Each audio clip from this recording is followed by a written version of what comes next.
So welcome back to my channel. My name's Ian, and in this series of videos we're going through some old and classic role-playing games with the idea to help people out that are looking at the role-playing game spread that's available at the moment through the re-release of old editions, through places like Drive-Thru-RPG and through nostalgia releases from various game companies. So with all of these new and old editions available for various games across the board, it can be quite a confusing little route to navigate. So hopefully this will help people out, as well as provide some sort of historical context for all of these games. So in this video we're going to be touching on Rolemaster 2nd edition, currently available in a slightly tweaked form as Rolemaster Classic. The two are basically the same game with formatting issues and some tweaks to the rules. Rolemaster is one of those games that is loved by the people that play it and very much maligned by people that don't. So what we'll be discussing in this presentation is why that might be, and some of the myths as to that may be picked up by the people that don't like the game as reasons why they don't like the game. Some of them are valid points. Rolemaster isn't a game that is really there for to appeal to everyone. It's a very complex game.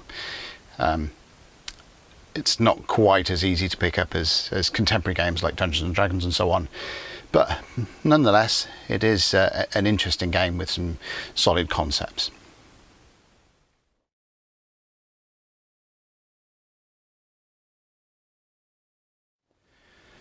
So by 1980, the role-playing game industry had really started to take off. Dungeons and Dragons by this point had been going for 6 years. It had been published in 1974.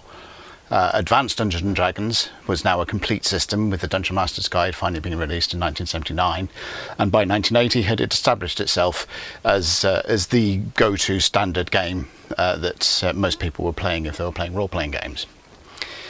Now this was certainly true by a gaming group from the University of Virginia, who were playing Dungeons and Dragons with their campaign set in the world of Tolkien's Middle-earth.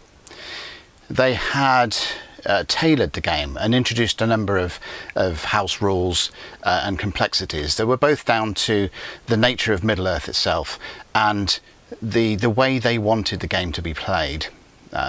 They found some of the D&D rules to be a bit abstract and a bit unrealistic, and this is a fair assessment. D&D is an abstract game. It does boil things down more into a playable way rather than trying to simulate realism. Now this gaming group included Pete Fenlon, Coleman Chartman, and a number of luminaries that would then form part of the Rolemaster writing team. They went on to form a company called Iron Crown Enterprises, specifically to release games and also to publish the rules that they had come up with as their house rules for their Middle-earth campaign, and publish those as rules in their own right. Now I'm hesitating to say to produce a role-playing game of their own, because that's not how Rolemaster started. Instead, Rolemaster was originally published as a series of modular rulebooks that could be used as to glean optional rules and optional systems from in order to enhance any game. Now, this meant that the Rolemaster combat system, for example, which was released in a book called Arms Law, that was the first release, that could be taken into games such as Dungeons and Dragons, but also such as RuneQuest and any other role-playing game that was around at the time, mostly focusing on fantasy and medieval type fantasy. So a little bit harder to plug into something like Traveller or so on. But the fantasy role-playing games at the time had a variety of different combat systems, and Arms Law could, a little tweaking here and there, under advice that was actually included in Arms Law itself, be slotted into those games to provide a more realistic basis for combat as it appeared in the games itself. So the abstract system that Dungeons and Dragons presented for its game could be replaced by Arm's Law, and you would get a more realistic depiction of combat within the scope of the Dungeons and Dragons rules. Following on from Arm's Law, which was first published in 1980, they published their rules for magic systems in the form of spell law in 1981, and then an enhancement to character generation, which in the form of character law, that was published in 1982. So by 1982 they had all of the core systems of a game produced as plug-in books intended for other games. So with character law, spell law and Arm's Law, you really had a game in itself. Also of note at this point, in 1982, Iron Crown pursued a license from the Tolkien estate to be able to publish a role-playing game based on Middle-earth itself. Now they successfully achieved that license and started publishing source books and game materials of various types, mainly campaign overviews and guides to using Middle-earth as a setting for role-playing. But eventually that developed into its own game line by 1984 in the form of Middle-earth role-playing. That will be the subject of its own video, but Middle-earth role-playing in itself took many of the concepts from Rolemaster and then pared them down into a game that was specific to Middle-earth. So going back to the first edition of Rolemaster, as we've discussed, it was more a series of plug-in modules intended for use with other games. Now, the final crowning thing of that particular edition was Claw Law, which dealt with animal attacks, monsters and so on, which was published in 1982. So by the time Claw Law was released, you had all of the components necessary for a game, not just as far as characters and their combat and spell abilities are concerned. So combined, the first edition Rolemaster game really was set in 1982, and the box sets came out collecting the books together and presenting them as a game in its own right. The problem being most of the language used was in terms of these are sets of systems that can be used to replace systems from other games, rather than here is a game in its own right. The emphasis now changed a bit with the release of Rolemaster's second edition. Now there were tweaks to the rules and so on, but largely the basis for the second edition of the game remained the same as the first edition. There are no massive leaps and bounds. The difference really came in the presentation of the rules, this time more as a here is a game called Rolemaster. There were still parts of the books that were given over to showing you how Arm's Law could be slotted into other games, how character law could be slotted into other games and so on, but the presentation of the rulebooks themselves were focused on here is a game called Rolemaster, but if you want to use parts of Rolemaster with other games, here's how to do it. So with the release of the complete Rolemaster system in 1982, that's when 1984, that's when the game really started taking off as an entity in its own right, rather than replacements and bits. This box set included the Arm's Law, in this case Arm's Law and Claw Law, which compiled those two books together, Spell Law, and Character Law and Campaign Law as a single book. Now, Character Law and Campaign Law itself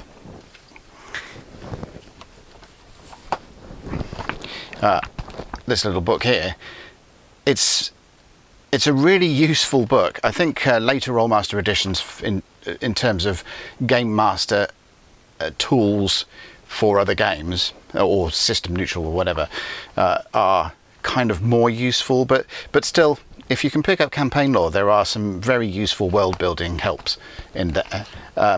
Particularly some of the setting up and campaigns and campaign development stuff. I mean, these rules are not system dependent. They're not really fixed to Rolemaster themselves, and they can be an interesting and useful workflow and tables and so on.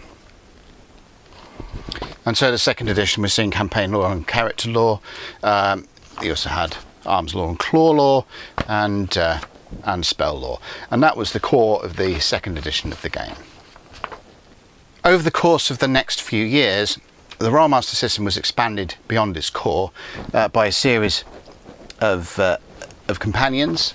The first companion, the second companion. This one, I think, is probably the most important of the seven numbered companions that were released, as it overhauls the skill system quite a lot. So if you're going to get any of the companions for this game, the second one is probably the most pertinent to it.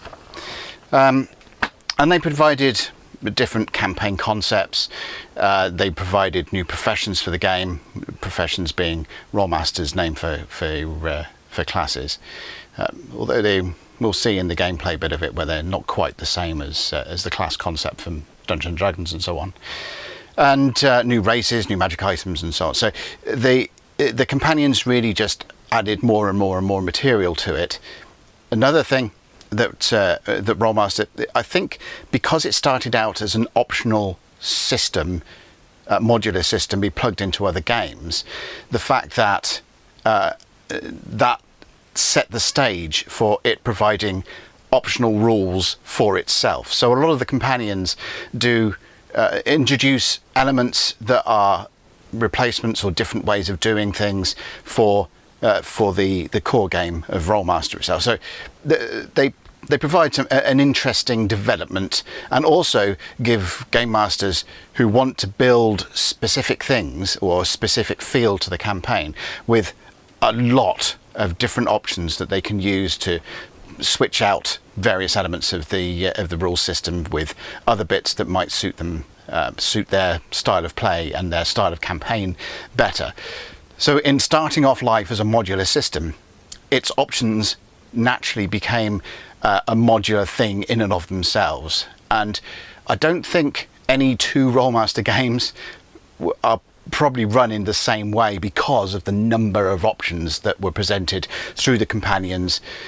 And as well as the numbered companions, there were themed companions as well: the elemental companion, the oriental companion, the spell user's companion, arms companion, so on. These just expanded the game out.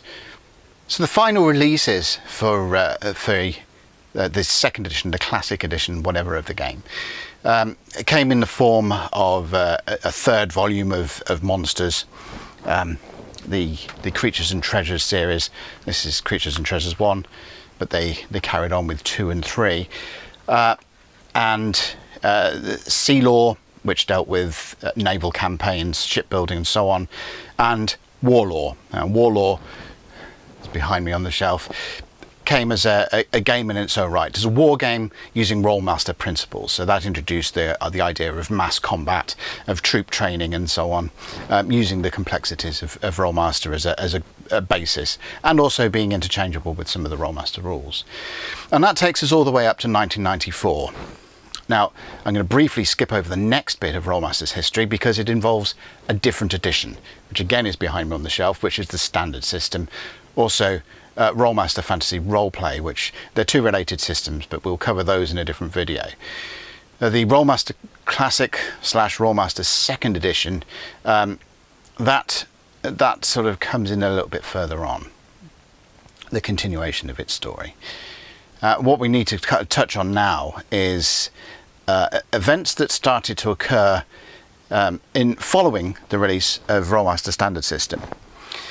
So in 1997, Iron Crown started to experience a number of financial issues, and around that time this wasn't uncommon. A lot of role-playing game companies started to experience financial hits as the interest in role-playing games waned during that period. There are several reasons for that. It's beyond the scope of this video, but there are a number. Dungeons and Dragons suffered at the back end of the 90s, and from the mid-90s a lot of companies were affected. So that led Iron Crown to try and navigate these difficult waters for a role-playing game company, but by 2000 it was forced into filing for bankruptcy. And following on from that, the license to produce Middle-earth books which really had been a mainstay of their business for a decade or more, 16 years, 84 to 2000, that was taken away from them. The bankruptcy caused that license to end. Now that of course meant that now Iron Crown was pretty much dead. So following the bankruptcy, Iron Crown and its assets were transferred to Aurigus Aldebaran in 2001. Then those transferred over to a company called Mjolnir. Mjolnir held the license, the Iron Crown license, to 2011 when it came over to Guild Companion. Guild Companion and Aurigus Aldebaran then merged in 2016, and then ultimately that company, which was also called Guild Companion, changed its name to Iron Crown. So by the time 2017 comes along, we are now back with a company called Iron Crown. Not the same company, but it's publishing the same books, and now those things are available again. Note, still without Middle-earth role-playing. The Middle-earth side of things has gone through several companies since Iron Crown lost their license, including Games Workshop and a number of others. I do have to put a slight interjection, as I don't think any of those other companies have done as good a job as Iron Crown did, but you know, your mileage varies on that one.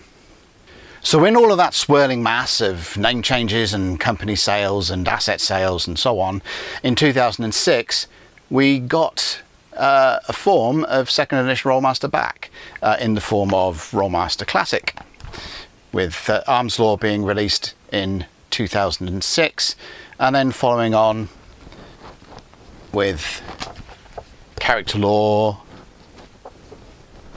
Spell Law, and Creatures and Treasures. So really these four books form the core of what is now the ancestor of second edition Rolemaster. Like I said at the beginning, it's pretty much the same game, and most of the things that were released for second edition Rolemaster are compatible with this version of the game. As we'll see in the Rolemaster Standard Edition video, when we get to that, the changes between second edition and Rolemaster Standard are quite drastic. The changes between second edition and Rolemaster Classic are quite light. The two are, for all intents and purposes, the same game. So that brings our history of Rolemaster, or Rolemaster second edition, skipping over the editions that came in between all of these, all the way up to 2008. And the game still is in print today, Drive-Thru RPG, as PDF and as print on demand with the core books, and Iron Crown do support the game via Drive-Thru RPG and their own website. So it is a game that is a new version of an old game that is currently in print and being supported. So it's not quite in the same category as the earlier editions of Dungeons and Dragons, which are being supported by making the old game rulebooks and supplements available again through places like Drive-Thru. Rolemaster Classic is actively being supported. Although another edition of Rolemaster is currently in the works, the Universal System, which is meant to tie concepts of all of the editions of Rolemaster together. But we will remain to see what final form that takes.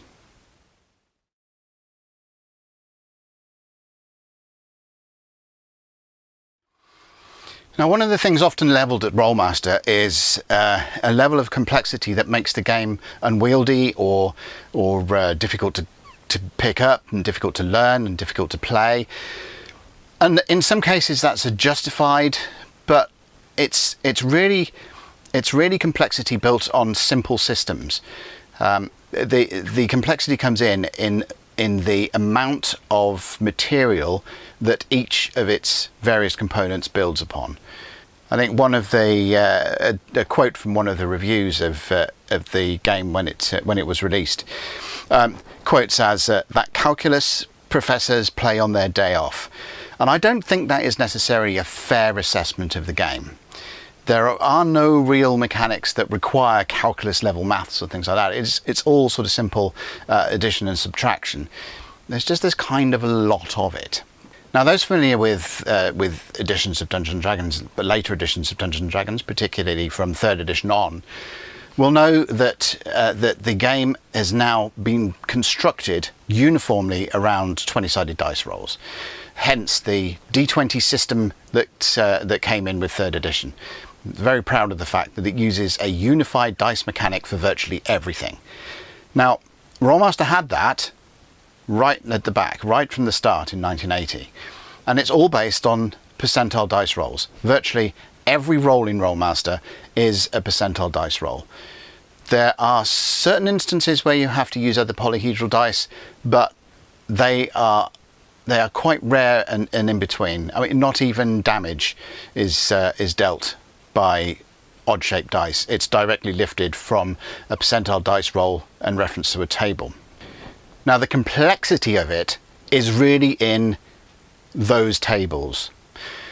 So if we go back to consider a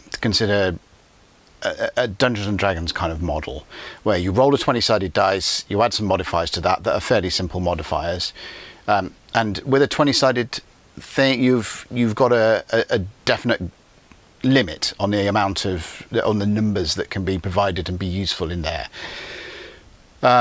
And then compare that to a target number. The way that Rolemaster does it is you roll percentile dice, and because you're rolling percentile dice, the granularity of the modifiers that you can apply to that can be smaller and giving you smaller increments in what those modifiers are actually doing to the dice roll. So what I'm saying here is because games like Dungeons and Dragons that only use 20-sided dice, you have got more of an abstraction on what you are considering when you go forward into determining your modifiers to your rolls. Because we're dealing with a range of 1 to 100, and I'll briefly touch into where that can actually go from minus infinite to plus infinite in a second. But because of that span, you've got a finer detail that you can build into your modifiers. And Rolemaster does that. So the complexity doesn't really come from the mechanic, roll percentile dice, look the result up on a table. It more comes from the modifiers that go into that roll, and also the tables that you are looking that roll up on. So if I give you an example from the rules of where this applies, you have your skill with your weapon. That gives you a bonus. You also have a list of modifiers that go into your offensive bonus, which is the bonus that you will apply to the dice roll in order to attack. And then beyond that, you have further modifiers for your opponent, who works out their defense bonus. Their defense bonus is subtracted from your attack roll, so you add your net offense bonus, they subtract their net defense bonus. So the idea there is that you roll 1d100 and add your net offensive bonus that you've calculated through a couple of tables or so. They subtract their net defensive bonus that they have also calculated through skill and a number of situational modifiers, and then that roll is the total roll that is then applied to the correct weapon table. Now this is where the perceived, I think some people call it table master, and that is kind of accurate. Every single weapon type has its own table, and there are a lot of those. So the idea is your roll is referenced with armor type of the opponent, and then the results in here give both damage. There's no separate roll for damage, like I said, and also possibly a letter code. And if you get a letter code, that will give you the critical type and the severity of the crit. So you go to the correct crit table for the type and look at the column based on the severity from A to E, and again there are a number of those critical tables. So you roll on one of those, and that determines the actual net effect of your attack. Certain number of hit points lost, concussion hits in Rolemaster, plus the effect of a critical strike if you manage to get one. Now, combat in Rolemaster is quite lethal in the fact that a critical hit of the right type can end your foe on the spot, regardless of how many hit points they've got left, concussion hits that they've got left. And in that case, it brings in more detail in terms of ways to alleviate the effect of critical hits. So, for example, in Dungeons and Dragons, you can have a fighter that wears a helmet. Now, the specific effect of wearing the helmet, I think in first edition, the modifiers for wearing a helmet really came from psionic powers. Whether a psionic power could affect you to a greater or lesser extent, and I think there were also modifiers too if you are trying to listen. No modifiers for wearing a helmet in a combat situation.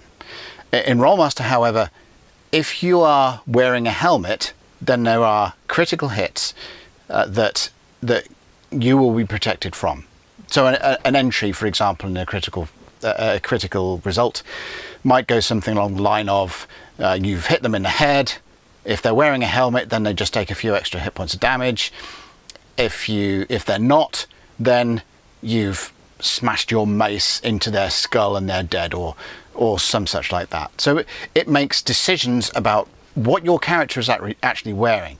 The helmet is a protective device, not just for show or to protect you from psionics or whatever. Same with the shield. So you can have your dual-wielding guy or whatever, but those weapons are probably going to get in their way.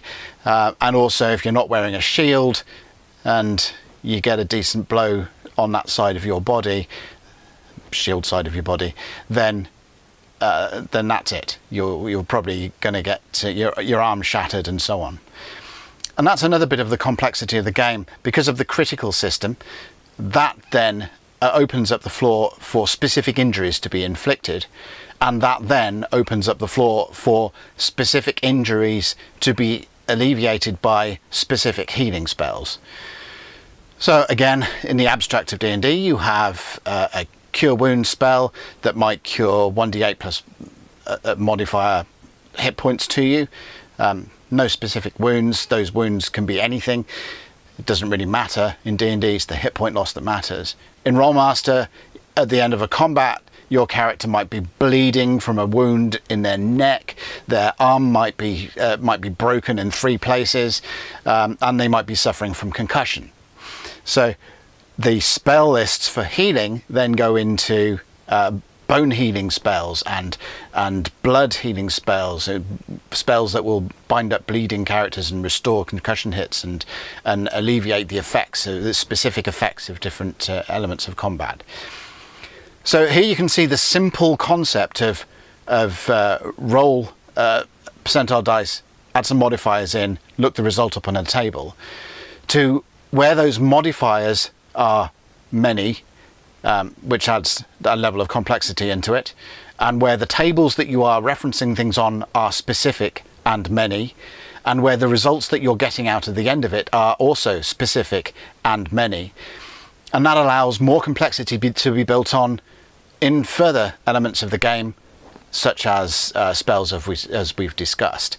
It also allows you to build into complexity into the skill system. The core game for second edition doesn't have that many skills for a skill-based game, but as I noted in the history of this, with the second companion, Rolemaster Companion 2, the skill system was greatly expanded. So the skill system built in certain complexities where skills could be used to alleviate the effects of criticals, as well as spells and so on that could do the same. Like I said, the complexity is not the core mechanic of the game. It's in the way that core mechanic is used, which is then the gatekeeper to further complexities and further expansion of what a role-playing game can actually achieve in terms of detail and complexity, that make Rolemaster as a system a bit scary. But it's not really. As long as players are familiar with the rules. I mean, with Dungeons and Dragons, especially with 5th edition, and probably Basic as well, it's quite easy to go and pick the game up, talk players through the character generation, which is fairly simple and fairly, you know, pick this, there you go, your character's there, and very simple to teach them the rules as you go along. In Rolemaster, if the players are not experienced role players, not experienced gamers, they're not familiar with some of the concepts of things, they don't understand how the table systems work and what they need to look up where and where all their bonuses might be coming from, that will slow play down to a crawl, and therefore the game suffers. So it's not really an entry game into role playing, and it's certainly not an entry game into itself. Yeah, so from a simple mechanic, simple core mechanic that goes across the board, much detail is to be had.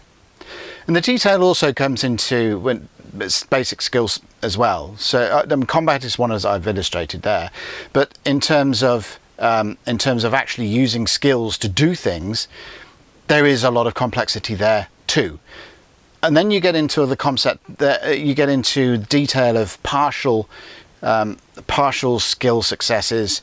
You can do things like trying to pick a lock or something. That's a static action, so you'll use the static action skill results table in order to work out what that goes through. The results on that may seem that you succeed, but it takes you twice as long, which, you know, then that builds on the tension within the game. If you're jumping, you might jumping is a moving maneuver, so you'd use the moving maneuver resolution table to work out what goes on there. The results of that may mean that you succeed, but you only succeed of 80% what you were going for. And if your character was trying to leap across a chasm and you get an 80%, that may mean that your 80% of your jumping distance doesn't quite make it across, and now your character is referred to the refalling rules. It's a lot of rolling, but if everyone is familiar with the rules themselves and how they're used, and importantly, if everyone has access to the tables that their particular character needs. So in terms of weapon combat, if you've got a dagger and a longsword, what you need to have with your character sheet is a copy of the longsword weapon chart, a copy of the dagger weapon chart, and a copy of the criticals, I think piercing for dagger and slashing for longsword, a copy of the critical charts for those two weapons, and a copy of the offensive bonus modifier tables that you need for your particular character, or the ones that are applicable. So if you have all of the applicable tables that your character will need at hand and know how to use them, then Rolemaster can flow. It can bring tension because of the detail. It can bring a lot of tactical thinking. A quick example of that is that you can sacrifice part of your offensive bonus to defensive bonus. That's to illustrate maybe you're pushing your shield up a bit further, or maybe you're trying to parry with your weapon more than attack, or whatever. But if you're facing a foe that's got a really good attack against you, then parrying is really important. It also has this concept in it where armor, the type of armor you're wearing, is really relevant to the amount of damage that you take. So instead of folding everything together, including your armor, in this is how hard it is to hit you, what it does is say, this is how hard it is to hit you, which is your defensive bonus, but then your armor determines how hard it is to hurt you. So with a heavier armor, you are less likely to be able to get out of the way. If you're wearing plate mail, you're going to get hit a lot. But because you're wearing plate armor, you're getting protected more. So those hits aren't going to be so much. In full plate mail armor, you're not going to take as many hits of damage, and you're not going to suffer as many criticals. And if the criticals that you do get are not going to be as severe as someone who is not wearing any armor. Now, the person with no armor may be a bit more flexible, they may have a high agility score, they may be able to dodge out of the way of blows a bit better, so maybe they're not going to get hit so often. But if they do get hit, it's going to be a lot of concussion hits of damage, and it's going to be a higher severity of crit if a crit is scored. So the same offensive roll, attack roll, that is made against someone in plate mail may just take 10 hit points off their total. The same roll against someone that's just wearing soft leather armor could kill them outright. So the decisions, the detail of the game, that is why it is complex, provides players more to think about in their character development and ways they want to equip their characters, develop their character skills, and so on. Now, I'm going to briefly mention the idea of open-ended rolls. So far we've discussed that most of the rolls in Rolemaster are all percentile rolls. Roll 100-sided dice, go and cross-reference on a table, job done. There is a complexity built into those rolls as well, with the concept of open-ended rolls. So in a high open-ended roll, if you roll 96 or above, then you roll percentile dice again and add that to your score. If you roll 5 or below, you roll percentile dice again and subtract that from your score. And you can get high open-ended rolls, which only consider the top end, low open-ended rolls, which only consider the bottom end, and general open-ended rolls, which consider both high and low. Now those give a character in desperate straits the outside chance of succeeding at something extraordinary. So if a character needs, let's say that they need a roll with all their bonuses and everything else already considered, they need to roll 150 in order to succeed. Well, there is on a normal roll, a 100-sided dice roll, there's no way that's going to happen. But with Rolemaster and a high open-ended rolls, it can happen. There's a 5% chance that they'll be able to roll another percentile dice and add that to their previous score. A 5% chance that they have of then possibly achieving that 150. It's an interesting concept, and it really does add something to the game. It adds that desperation. If you need it, it is potentially there. It also gives you when playing other games with critical systems in there, there's a cheer around the table when crits go off and people end up doing huge amounts of damage to foes and land them on the floor. But in Rolemaster, you get that. You roll normally, you get an E critical severity. That then allows you to go and chop their enemy's head off and stuff. Yeah, that's all part of the game. But then there's those moments where you go, oh, the tension here, oh, this is going to fail, it's possible, oh, on the outside chance this might happen, and most of the time it's not going to happen, 95% of the time it's not going to happen. But then there's that time when you do actually roll a 96 or a 97 or whatever, and you get to roll again, and it's like, oh my god, how did that go off? So it does add a level above the normal just critical things. It can be a bit of a weird mechanic to try and explain to people, but it's simple, but it adds complexity to the straightforward 1d100 roll. So like we said or like we've been saying all along, Rolemaster's complexity doesn't come from the mechanics it uses, but from the detail in the game. And the same is true when you get into the concepts used in character creation. The game uses 10 stats.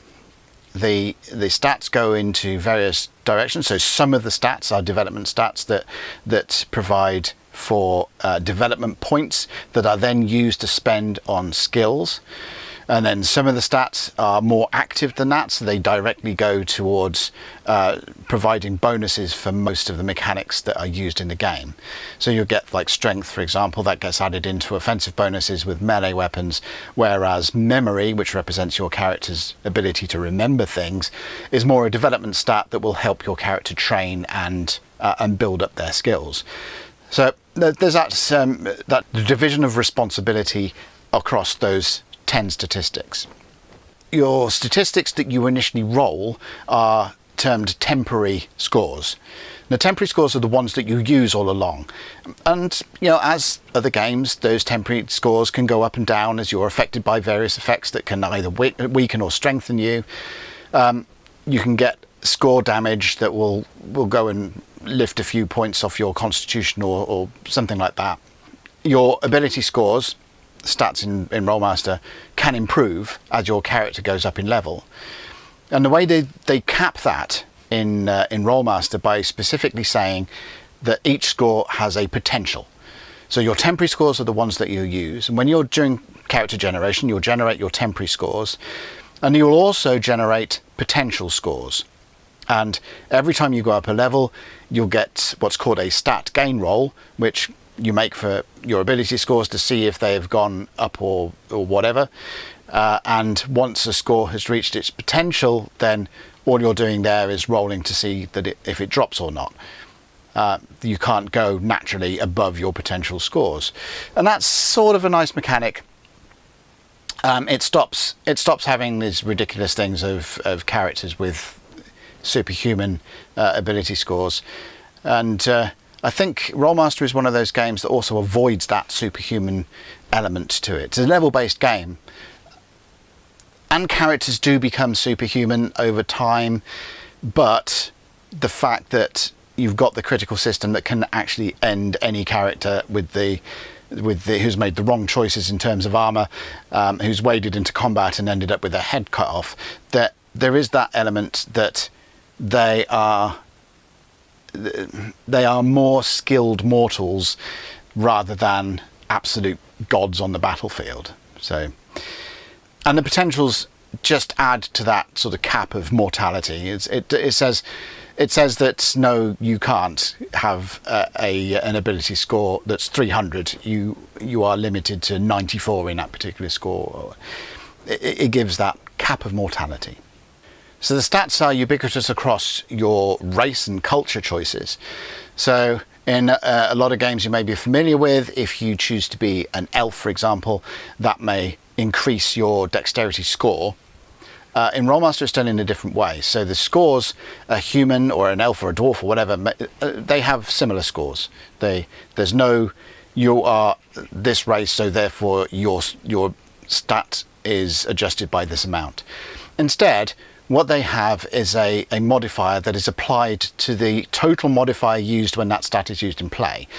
So as a stat of 76, for example, will give you a +5 modifier to that particular stat. And if you're a half elf, if you have a constitution of 76, so the 76 will give you a +5 to start with from the score, and half elves have a +5 to constitution, the constitution modifier from the race. So your net constitution modifier that is then used when you are using constitution in a game would therefore be +10. Now that's kind of good as well, because it opens up the quite a simple mechanic where the statistic scores give you a range across the board for comparison in terms of character development and progression and so on, and then the modifiers say that these are your actual mechanical contribution of those stats to what your character is trying to do. And then magical items and so on then fold into that, spells and so on fold into that. So instead of a spell that increases your strength score by 2 or 5 or whatever, you'll say that this strength spell provides to you a +10 modifier to strength, and then that just folds into your set of modifiers. You may get a belt of strength. It doesn't do anything to your strength stat score, but it provides you a strength modifier that you then add into all of the other modifiers you've got from score, from race, from everything else you're doing with it. As far as skill goes, it's a law of diminishing returns applies. So you have this block of development points that are generated from your development stats. You spend those, and in character generation you spend them twice. You spend them once to represent your adolescence, your experiences that you've picked up during your childhood, and then you spend them again to represent the skills that you've picked up during your apprenticeship to become the character profession that you are following, your character class. And from there you get a modifier to using that skill. Now it's not a +1 bonus per skill rank that you are developing. What it is like I said, a law of diminishing returns. So if you've only got a couple of ranks, each one of those ranks is maybe worth +5, and then the more ranks you collect, then the lower the percentage modifier that they apply to the use of that skill, which is another good thing. Another one of these things where it's highlighting that your characters may become powerful, but they may not become that powerful or too powerful. Because otherwise, you could generate your skills until infinity and beyond and have massive bonuses to do things with. Instead of that, it says, okay, your first few ranks, that's where you learn the most. That's going to be the bulk of your modifier to using that skill. Your next block of ranks, they're not going to provide so much. So for the same number of development points, you're getting a lesser return on the percentile bonuses modifier that you are going to be able to apply to that skill use. And then they tail off even further as you go up. So it's a scalable. You get more bonus, more bang for your buck at the lower skill ranks than you do at the higher skill ranks. It prevents that or alleviates the superhuman kind of elements that leveled role-playing games can sometimes fall into. So another interesting use of skills is not just to provide you bonuses for actions that you might take in terms of combat or in terms of picking locks and jumping, hiding, whatever. They also can feed into statistics that other characteristics that you've got. So, for example, your character's concussion hits is based on the body development skill. As you develop ranks in body development, then they give you hit dice to roll for to determine your concussion hits. So, the more ranks in body development that you have, then the more concussion hits you possess. Now, as we've said before, the number of concussion hits that you have doesn't necessarily make you superhuman in combat, since concussion hits, you are more likely in combat for your character to die from a critical hit than from loss of concussion hits. But they're still useful things to have. They allow you to take more bleeding blows or more cuts or whatever. So body development as a skill to determine your hit points, concussion hits, is quite an interesting concept. It's not this every level you get so many hit points based on whatever class you are. And the hit dice that you use is based on your race. So a dwarf with 5 ranks in body development would roll 5 10-sided dice, whereas a wood elf with 5 ranks would only use 5 8-sided dice to determine their hit points. It's not this thing like a fighter has the most hit points and a wizard has fewer hit points. Although, if we go back to skill development, the concept of profession itself doesn't give you the same scale as classes do in other games. So in Dungeons and Dragons, you have a class. Every level provides you, depending on the class you've chosen, with a certain number of hit points and a certain number of other abilities that are specific to that particular class. A fighter gets better at fighting as he goes up in levels automatically. In Rolemaster, profession really just gives you an overview of how easy or not it is for a character to pick up certain skills. So a fighter finds learning weapons and learning how to maneuver in armor a lot easier than learning spells. but there's nothing to say that that fighter may be able to pick up a few magical skills alongside his weapon skills, or however you're going to do it. It's just that those spell skills are going to be harder for him to learn than they are for a magician. And also, a magician is going to find learning weapon skills harder than a fighter, but they're going to find their spell skills easier to develop. So the reason why a fighter is going to have more concussion hits than a wizard is because body development as a skill is cheaper for him than it is for wizards. But there's a wizard, if you want to play a wizard that's got a lot of hit points, it's not that you're rolling a 4-sided dice for your hit points, you're rolling whatever dice your race tells you. And it's up to you how many development points that you want to pour into the body development skill in order to achieve what you want to achieve in terms of concussion hits score. As far as the magic system goes, the spells are fueled by power points. Power points are determined by profession and your stats and your level. There is an optional rule that allows you to introduce a PowerPoint development skill. So what we've talked about with body development, similar kind of thing for PowerPoint development. If you want something with a huge amount of PowerPoints, you can spend some development points into that. That's an optional rule, but like I said, the Rolemaster game is full of options to be able to craft the game that you want to play within its framework. There also, in terms of the way that you attack with spells, the attacking spells do have skills, directed spells and so on, to allow you to target your spells at creatures. Creatures will have, there are tables to cross-reference a roll that you make to attack them against the armor type that they are currently sporting, and in the same way as weapons, you get a value, which is the hit points of damage, concussion hits of damage you've taken, and also a critical roll that you may have to make to see if your lightning bolt has hit them in the face and ended them straight off the bat.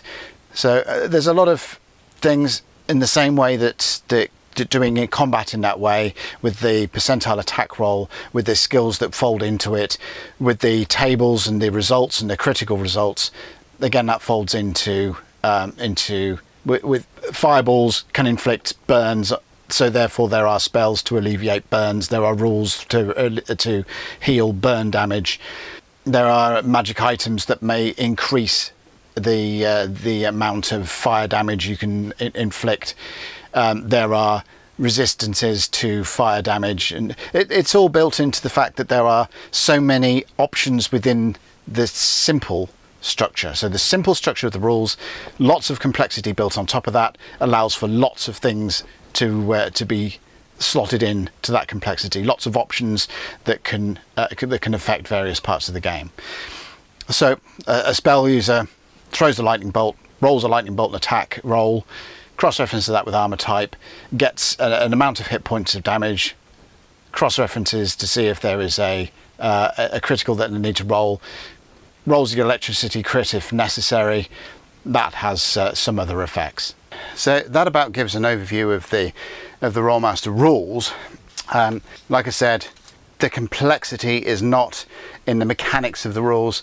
The complexity is in the options that are available to you from the way that the simple mechanics are used.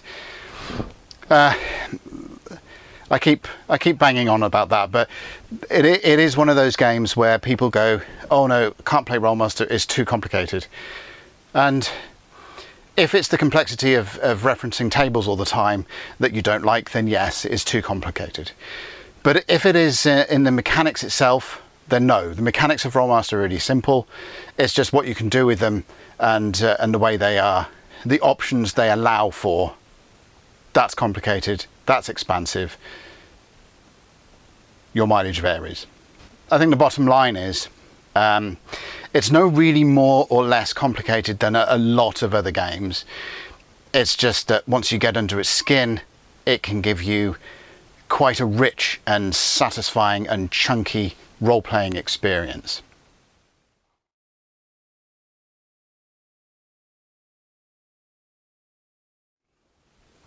We've reviewed a lot of the game as we've gone through the rule sections, so I'll try and be a little bit more brief here, but I've hammered home the idea that it's a simple mechanic that it uses, on which a lot of complexity and flexibility is built. So if that is your thing, then yes, go for it. Rolemaster is a brilliant game that will give you a lot of satisfaction in terms of that. In terms of world building as well, there's lots of things that you can do with the game because it's flexible enough to almost fit any bucket that you want to have in terms of your world. It's great for that, and that's one of the reasons why it was great for things like Middle-earth role-playing when it was coming out. It does have its own world, Shadow World, that as a default campaign setting, and that builds on a lot of the complexities that are in the game itself. So check out Shadow World if you want a rich and complex world. Try and fish out some of the Middle-earth role-playing books if you're into Tolkien, or you just want examples of some fantastically written and fantastically presented world modules or regional modules or whatever you want, really. The mapping especially is just better than any other role-playing game that I have seen. The big cons of the game are all wrapped up in the tables. The sheer number of tables, the number of tables of modifiers that feed into the tables that you use, the scope of them is immense and can feel overwhelming. It's alleviated somewhat if everyone has the tables that they need. I've said that during the course of this, but as a game that you pick up out of the box and read it, and you see that more than half of a rule book is just taken up by tables. More than half of arms law is taken up by weapons tables. More than half of spell law is taken up by the spell tables. It is just an immensity of tables that are in the game. And people that use the term table master derogatory when aimed at Rolemaster are not far wrong. I think the people that say, oh, this game is too complex, I think they sort of right, but they're not being so fair. People that call it table master, spot on the money. That is exactly where all the complexity comes from, and from where all of the optional complexities and flexibilities spring. The tables lie at the core of it.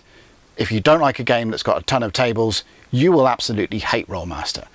If you can get over all of the tables and don't mind the idea of a game that uses a lot of reference tables, then Rolemaster could well be your cup of tea. But the tables themselves lie at the core of the game, and if you don't like tables, you will absolutely hate Rolemaster. From my point of view, if I'm trying to do narratives, I don't like a lot of tables. So the richness for me in Rolemaster comes from the complexity and the flexibility it has, and I don't like the tables, but it's the tables that provide it with that scope, so I can live with them. The other thing that's unfortunate about the tables is that a lot of them are not mathematically derived, or they're not mathematically derived in easy progressions. A lot of games that we will cover in this series, the tables that they use are mathematically derived, and you can work out what a result versus a result across reference, what that would turn up with. So the hit tables, for example, in Advanced Dungeons and Dragons, you can actually work them out in your head if you know the progressions that the tables follow. So you can work them out mathematically. So that takes away some of the cross-referencing on tables that you need to do.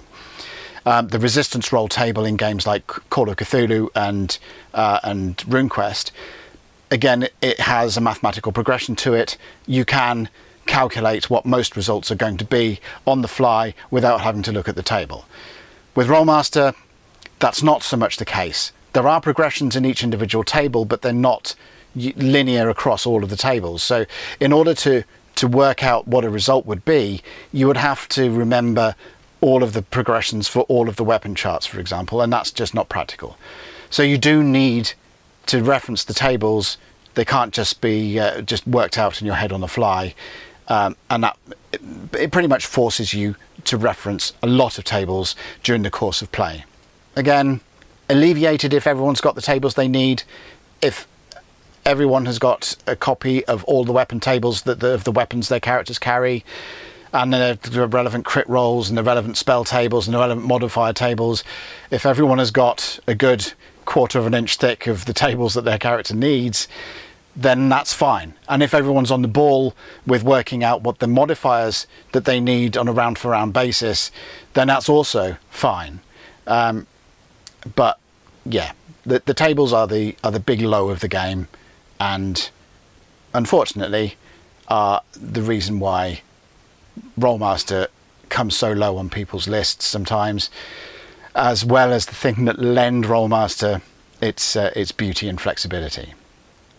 It is definitely not a beginner's game. The Iron Crown do a beginner's version of it as Rolemaster Express. It's a cut down, simpler version of it, but I would say that even that is a step up from what I would consider a beginner game. So it's hard to teach the concept of what role-playing games are using a game that's as complex as Rolemaster. It's hard to teach casual players with a game that's got the scope of Rolemaster. It's you've got to be invested in playing the game rather than just picking up on a Sunday lunchtime or whatever to go and kill a few goblins down a hole. The character development requires you to think ahead more in the direction you want to take your character and so on. It's a game that you've got to invest in mentally to get the most out of. And if you're a beginner, your mind might be blown a bit, especially if you've never seen a role-playing game before. If you're a casual player, then the amount of investment of time and mental energy to put into playing the game and developing your characters and to following the concepts of the game through may be too much for you. So, all told, because of its flexibility and because of the level of detail that you can take the game and the number of options that allow you to build up something that is truly yours with your feel to it in the mechanics of the rules, then in my opinion, it's a 3 out of 5. Loses on the number of tables, gains on the sheer amount of flexibility the game offers.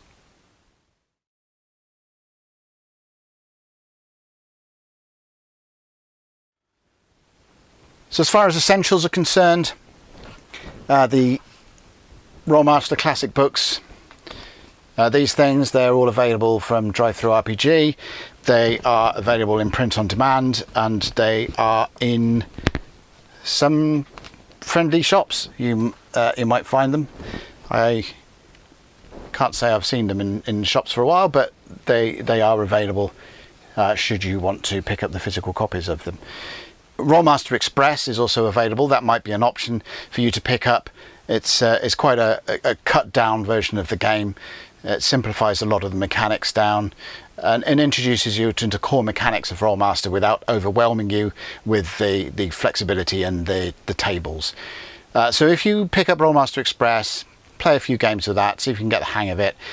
If you then feel that, I'm ready to introduce more complexity and more detail here, then go for the full set of rules, and then look through those rules. There are lots of options that are presented there. They're clearly labelled as being optional rules in the game books themselves. Some options replace mechanics, core mechanics. So be careful about the ones where you have to remove one mechanic to replace it with the option that you want. But definitely read through the options and so on, and just make notes on what you want from the game and what options sound really good to you, and weigh up the core mechanics with the options and see what kind of game you want.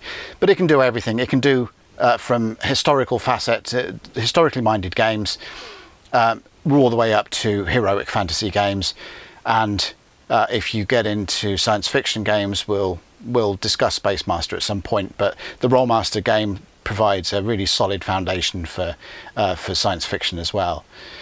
There are campaign books available for it in various places. You may have to hunt some of these down. Some of them may be on Drive-Thru RPG. I know things like at Rapier's Point, which is a campaign setting for the Age of the Musketeers and so on. There's a pirate setting for it. There's a Robin Hood setting for it. As I mentioned, Shadow World is there as well. There are a lot of role-playing genres, all the way from medieval fantasy to more modern things that can be modelled with Rolemaster, because it is so flexible a system.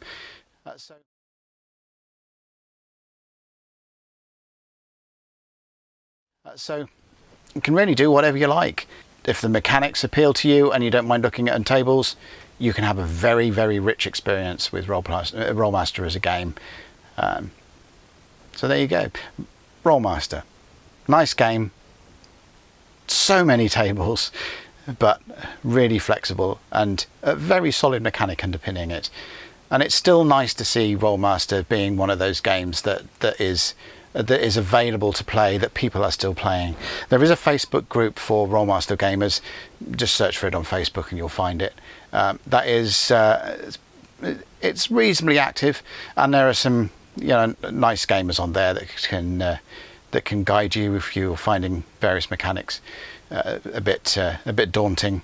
As for all editions of Rolemaster, all stripes of Rolemaster players can drop into there. So yeah, there we have it. As far as its influence on the role-playing game industry, you can definitely see some of its shadow falling over games such as 3rd edition Dungeons and Dragons. And when we get to reviewing that game, I'm kind of looking forward to being able to point out the whys and wheres Rolemaster does have a little finger in the 3rd edition Dungeons and Dragons pie. But until then, we'll carry on with this series. I think we may cover Classic Traveller next, but who knows? Could be anything. Take care.